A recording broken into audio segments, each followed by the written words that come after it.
Olá, meus caros, tudo bem? Como a gente conversou na semana passada, ficou combinado que essa semana a aula de vocês seria gravada, né? Então, assim, vamos dar continuidade para aquilo que a gente conversou na última aula, em que a gente começou a trabalhar o conceito de teologia política em Carl Schmitt, para que a gente possa chegar a essa proposta schmittiana de um Estado a partir de toda aquela ideia de uma democracia a partir de um conceito da ditadura, como resposta também àquela fundamentação da democracia parlamentar que a gente estudou a partir de Hans Kelsen. Bom, como a gente falou na aula passada, né, a gente viu toda aquela ideia do que a gente chamou aqui de secularização de conceitos não secularizados. Ou seja, Carl Schmitt e os autores conservadores anteriores a ele, a partir da estrutura do catolicismo romano, dá a esse catolicismo romano uma forma política adaptada aos modelos exigidos na primeira metade do século XX, que propõe-se a dar origem a uma forma jurídico-política universal, né? Como a gente já conversou, essa forma jurídico-política universal foi conquistada ali após o fim da Segunda Guerra pelo liberalismo, mas sempre vale recordar que nesse momento histórico, né, na primeira metade do século XX, essa certeza da democracia parlamentar como forma jurídica não era tão clara assim, né? O debate intenso sobre a forma política e a forma jurídica estamentária fazia parte dos debates intelectuais e acadêmicos da época e também fazia parte do debate da própria guerra. Isso a gente já conversou nas aulas passadas.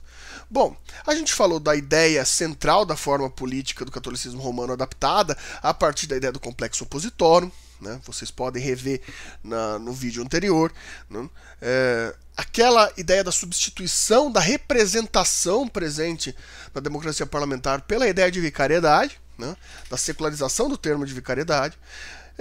Conseguimos tentar entender um pouco do que é essa versão secularizada do pessimismo antropológico que a gente estudou lá no bimestre passado com filosofia medieval, e também a ideia do providencialismo.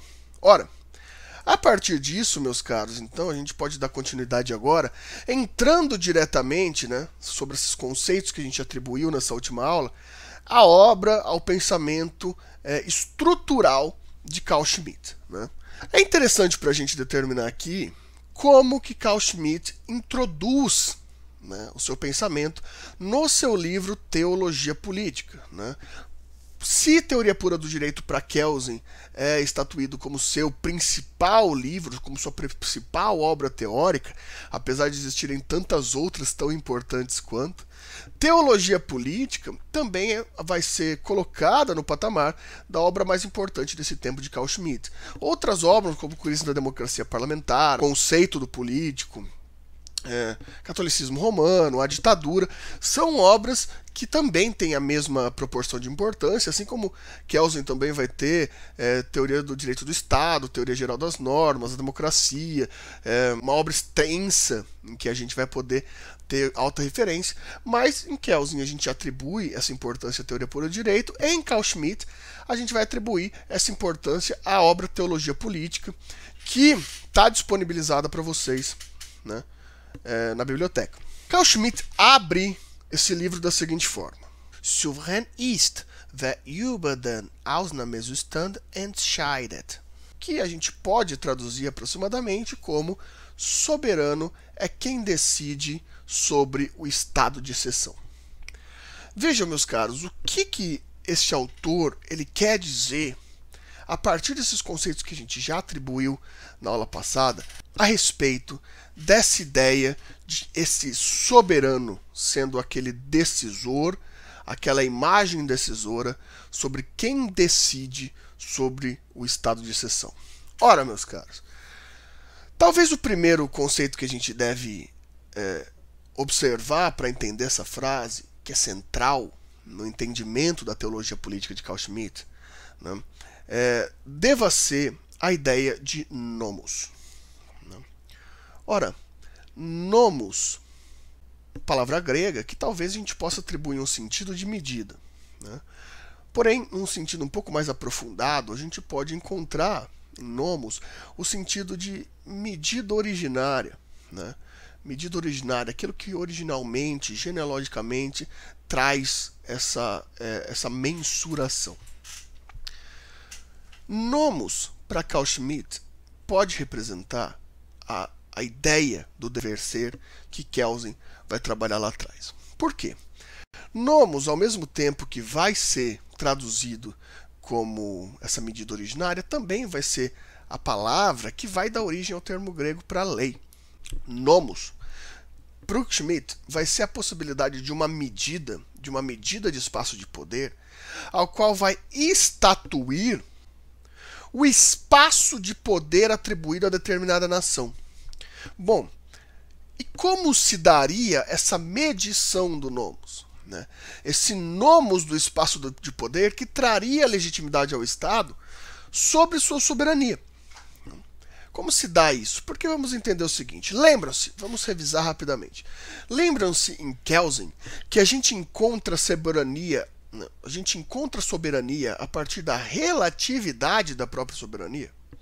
Lembrem-se, lá em Hans Kelsen, a gente despersonaliza a norma, transformando toda a norma em um objeto de dever ser puro, ou seja, abstrato, inclusive a forma estatal.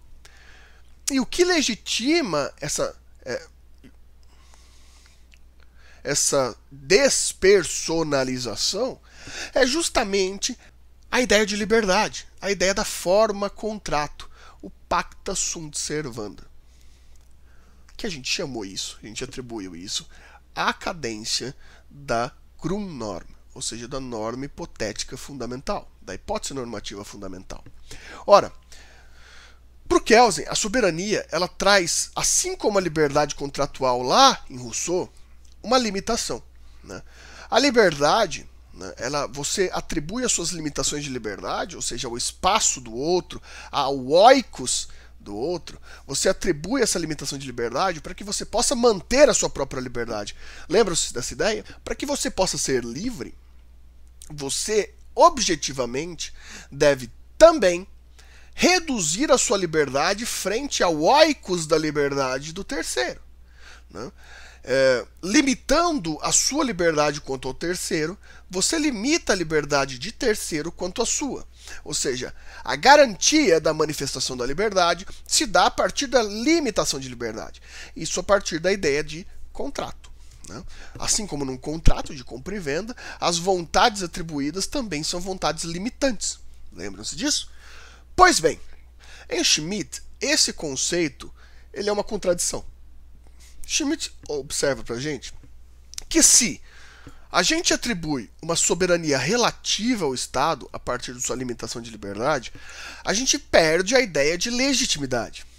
A gente estudou em alguns vídeos atrás, vocês se lembram, essa diferença que o próprio Kelsen dá ao retirar o conceito de legitimidade e aplicar o conceito de validade, né? Se vocês se lembram bem. Ora, assim, o que a gente deve compreender a respeito disso? Schmitt vai entender que se o Estado atribui a si mesmo uma limitação de soberania, significa dizer que a forma estatal não consegue compreender a força de uma legitimidade territorial do seu nomos. O nomos, para Schmitt, é uma característica central sobre a legitimidade. Aquele que circunda a medida do espaço de poder apresenta em si uma relação direta com a sua legitimidade de exercício do poder. Um Estado que relativiza o seu poder a partir de um contrato torna o próprio Estado uma contradição em termos, porque o Estado se mantém por meio da força. O Estado se mantém por meio da sua capacidade de imposição. O nomos para Schmitt é um complexo em que você vai apresentar na mesma forma de medida o espaço geográfico de poder e o espaço político de poder. O espaço geográfico de poder ele é facilmente atribuído. Ele é atribuído a partir daquele cercamento absorvido sobre a demanda de um Estado. A grande questão é que esse cercamento pode vir a ser contestado. Contestado por outras nações tão soberanas quanto. Né? O que vai manter o seu espaço geográfico de poder atribuído ao seu Estado é o espaço de poder político, ou seja, de uma medida originária do espaço de poder, da estatuição do espaço de poder. Meus caros, a gente pode compreender que o espaço geográfico ele é mais fácil de se entender, porque simplesmente o território específico, geográfico, real, do plano fenomenológico, observável, experimentável do Estado. Porém, para Schmitt, esse espaço ele pode vir a ser invadido. Esse espaço pode vir a não ser respeitado. Justamente porque, diferente de Kelsen, que garante que a forma contrato manterá o espaço de poder legítimo pela norma, Schmitt diz que nada garante que a norma será mantida pela força de um Estado. Para que o espaço de poder seja mantido, para Schmitt é necessária uma legitimidade que vem do poder político. Isso porque, segundo o próprio Schmitt, esperar que o contrato seja respeitado pela simples despersonificação da norma, ou seja, pela forma kelseniana, é garantir que, por exemplo, estados que tenham maior poder econômico, maior poder bélico, possam encontrar fundamentações linguísticas, fundamentações discursivas, narrativas legais que subvertam a hermenêutica jurídica e possam sim vir a invadir o seu espaço de poder sob perspectivas jurídicas, sob perspectivas de poder. Ou seja, Schmitt conta com uma perversão da própria norma. Por isso, para ele, é necessário um espaço de legitimação do nomos. O Estado tem que se legitimar por um conceito político. Para isso, meus caros, para Schmitt, se a gente tem um espaço de poder definido, a gente precisa de um espaço político definido. Abrindo um parênteses histórico, na obra Nomos da Terra de Carl Schmitt, ele vai dar um exemplo sobre a legitimidade do próprio catolicismo romano, né?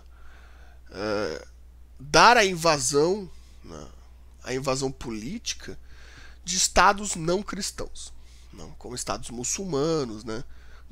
Ou seja, estados de raiz semítica. A partir dessa falta de ordem legítima do Estado, que misturava o poder legítimo dessa concepção cristã, da concepção política do cristianismo, com a concepção religiosa do Estado. Sendo que isso há legitimidade, você dava uma ampliação interpretativa de legitimidade para a invasão. Schmitt, como um católico, né, depois coloca o fim dessa era do catolicismo romano de legitimidade na conta do protestantismo, né, que descentraliza o espaço de legitimidade e poder. Esse parênteses nos leva a uma interpretação bem interessante para a gente entender o que seria esse espaço de poder político dado por uma legitimação em Schmitt. Porque para Carl Schmitt, o que vai dar a formação de um espaço de poder é o conteúdo, não a forma, diferente de Kelsen. O conteúdo daquilo que podemos nominar como nação. Eu já disse mais de uma vez para vocês, é muito perigoso a gente atribuir toda a relação jurídico-política do Terceiro Reich com o Schmitt, apesar de sim, ter muita coisa lá, né? Porque o Terceiro Reich, depois de um tempo, ele segue quase que mitológico, esotérico, mas caminha para outras estruturas, mas o conteúdo central, jurídico-político de Schmitt está lá, né? E talvez isso que possa fundamentar, por exemplo, a ideia do nacionalismo, né?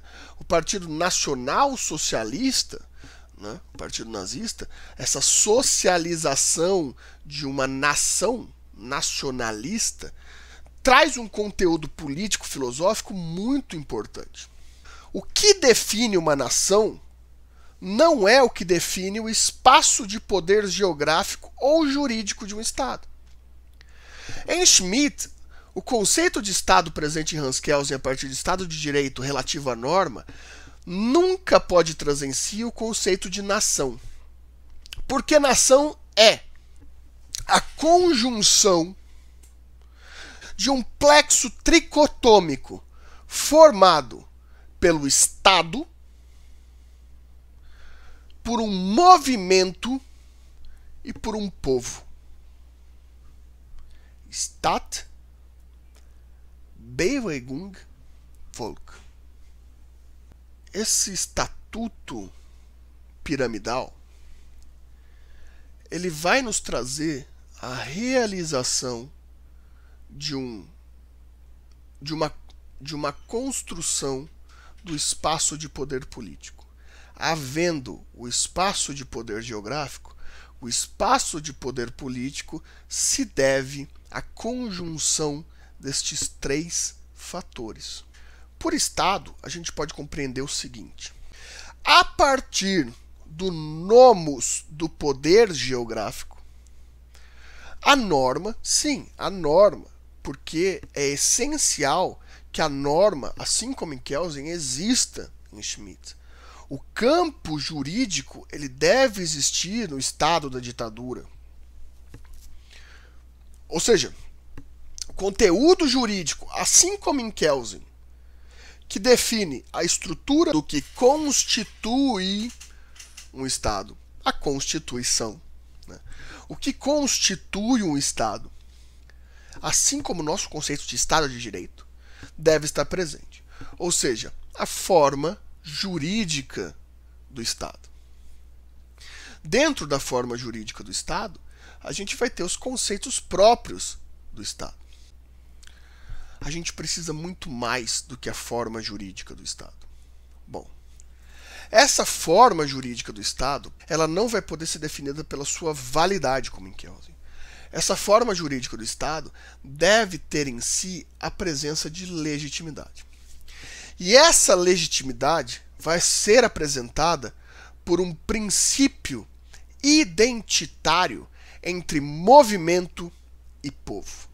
Por povo, Volk, a gente pode entender um conjunto de pessoas que se identificam por certo conteúdo cultural, linguístico, racial, cultural, enfim, que há identificação por algum aspecto. Por povo, a gente pode definir um conjunto de pessoas que, não obstante a lei, tem em si um reconhecimento. Esse povo que se reconhece de alguma forma entra em contato com um princípio identitário a partir de um movimento. O movimento trata-se de um conteúdo sociointelectual de externalização de um conteúdo geral de identificação entre esse povo. Significa dizer que esse povo, no seu oikos, na sua privacidade, no seu conteúdo privado, tem seus interesses pessoais. Só que esses interesses pessoais, eles são resultados do interesse geral que pode ser mapeado por meio de um movimento no sentido de movimento político. O movimento político, ele traz em si, até hoje esse conceito aparece, ele traz em si um conteúdo plural, só que não individual. É um conteúdo geral, um conteúdo teórico geral. Aqui, esse movimento ele é identificado por aquilo que, no conjunto desses oikos, no conjunto desses privados, identifica essas pessoas a partir de suas necessidades plurais, não individuais. Meus caros, esse movimento, para o Schmitt, ele traz o espírito de um povo. Né? Para o Schmitt, você tem esse conceito de que determinados povos, determinados conjunto de pessoas que se identificam, tem neles um princípio identitário que rege entre si todo um conceito de bem. Um conceito que se aplica àquela nação, daquele povo. Significa dizer E aqui, claro, vocês vão ver um conteúdo aqui que a gente vai poder chamar de higienista, de racista, entre tantas outras questões, que obviamente a gente vai ter essa relação com esse conceito, mas a gente tem que pensar que essa é a estrutura que Schmitt está apresentando para a gente, ao dizer que uma pluralidade de movimentos em determinado estado vai impossibilitar a atuação desse estado sobre o próprio progresso desse povo. Esse povo só pode ser governado não por uma conjuntura de interesses plurais, mas sim por um único interesse que os rege enquanto sujeitos identificáveis, o princípio identitário. Esse princípio identitário é o resultado do movimento desse povo. Para Schmitt, os interesses individuais desse povo vão ser potencializados se garantidos os elementos socioculturais daquele conjunto de pessoas. Esse conjunto de pessoas tem em si essa capacidade, a partir do movimento, apresentando como resultado o identitarismo, de dar ao Estado qual que é a forma de emprego estatal. Né? Sobre aquilo que o Estado vai definir sobre eles, não vai poder ser atribuído aos seus interesses individuais, mas sim aos interesses gerais de sua identificação, desse movimento do povo. Isso significa dizer, para Schmitt, que, garantidos os elementos socioculturais atribuídos àquele movimento daquele povo, os interesses individuais são potencializados por si. A partir dessa ideia, a gente já pode tentar entrar naquele sentido da política, no conceito do próprio político. A gente pode entender aqui que a formação do Estado depende de um conceito político. Ela depende desse conceito geral de atribuição. A grande questão aqui, então, meus caros, é começar a pensar em que sentido essa atribuição de poder legítimo vai ser utilizado como forma procedimental no Estado. Tudo isso, para a gente conseguir compreender, pode partir de uma crítica schmittiana à democracia parlamentar. Schmitt vai dar o seguinte exemplo. Ele vai dizer, se há algo polêmico, vamos dizer assim, se há algo de difícil decisão entre os interesses individuais de uma democracia parlamentar aos moldes de Hans Kelsen, isso vai ter que passar por aquilo que a gente chamou naqueles vídeos passados, dessa despersonalização por meio do debate. Né? Então a gente vai ter que levar essa discussão ao parlamento, para que esse parlamento possa gerar um debate, uma coalizão, e a norma final não seja a vontade própria de ninguém, mas uma terceira vontade de representação. A gente já entendeu que isso não é possível no Estado schmittiano. O Schmitt diz assim, o problema vai ser, o grande problema desse conceito da democracia parlamentar vai estar quando a gente estiver diante de uma situação limite. A situação limite seria aquela em que há uma incapacidade, atribuição de coalizão. Por quê? A situação limite é um conceito próprio daquilo que a gente viu aula passada, que a gente chamou de complexo oppositório. A situação limite, ela se deve justamente a essa divisão regida por um princípio identitário, por uma autodeterminação de sujeitos em relação a um movimento. O movimento, ele diz pra gente justamente relações de situações limite. A gente pode dar um exemplo. Imaginem só que o parlamento democrático está tentando fazer uma legislação a respeito de aborto. Ora, de um lado a descriminalização, de outro lado a criminalização. Qual seria o meio termo legislativo, até aristotélico? Qual seria a coalizão possível sobre esses termos?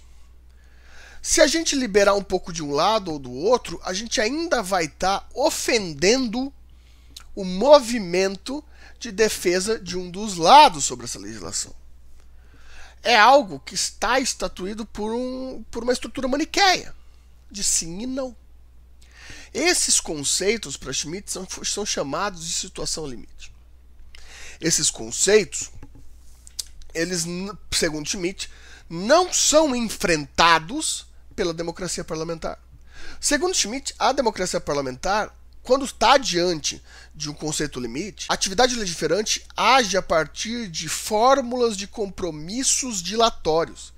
Ou seja, é feita uma legislação, ou se joga essa legislação para frente, ou se dá a essa legislação um efeito que não vai ter eficácia, por exemplo. Para que isso não polemize, porque não há possibilidade de chegada numa coalizão, no meio termo, de um acordo contratual, que é o resultado da lei. Então o Schmitt vai fazer a seguinte pergunta: quem decide na situação limite? Ao mesmo tempo que essa situação limite é propriamente uma dificuldade extrema e praticamente impossível de resolução na democracia parlamentar, essa situação limite também normalmente coincide com uma urgência social. Ou seja, aqui a gente está num paradoxo. Se não resolve, atinge a sociedade. Se resolve, atinge uma parte da sociedade. É aqui que a gente vai entrar no conceito de soberania. Diferente de Hans Kelsen, em que a soberania ela aparece como norma despersonalizada, em Carl Schmitt, essa soberania vai aparecer como uma personalidade, uma personificação.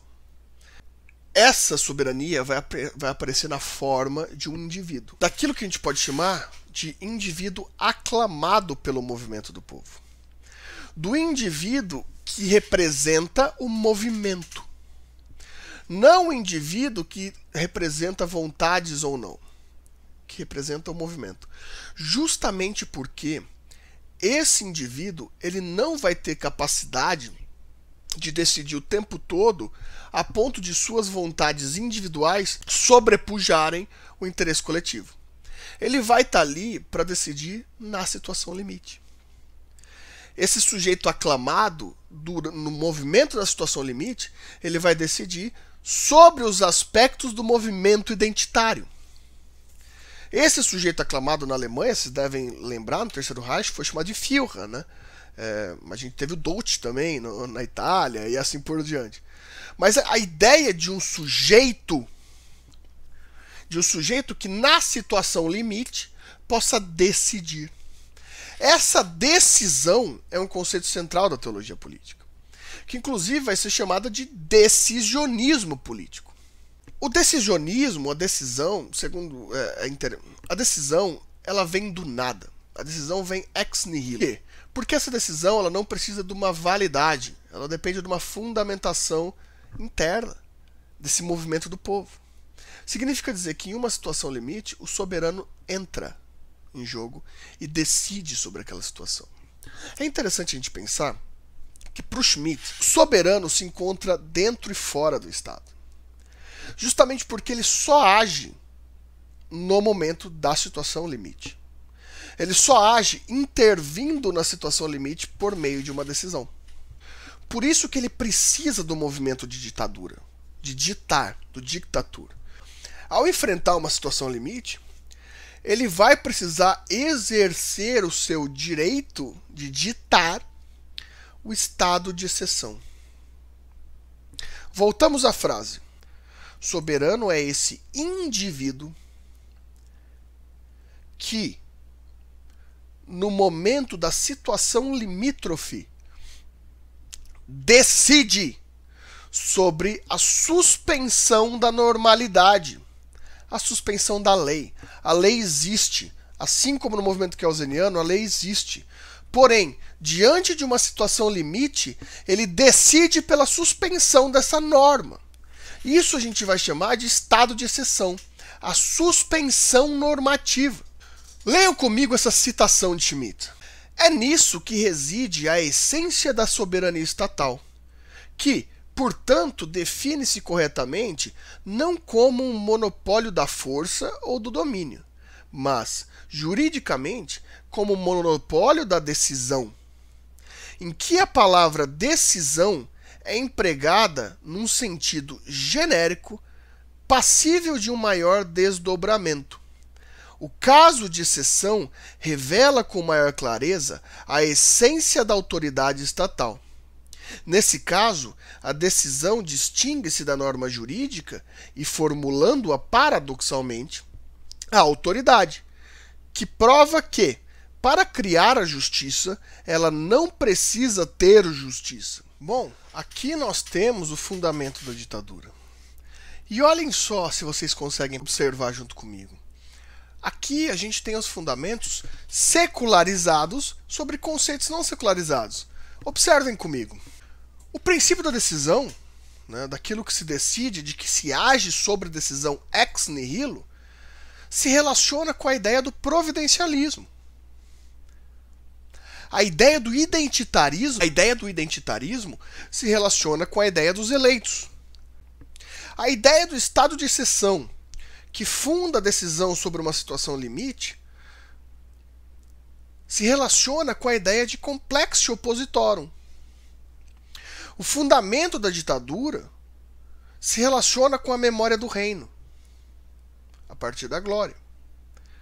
O soberano aclamado, aquele que dita, é o fundamento secularizado do profeta, aquele que reconstrói o templo.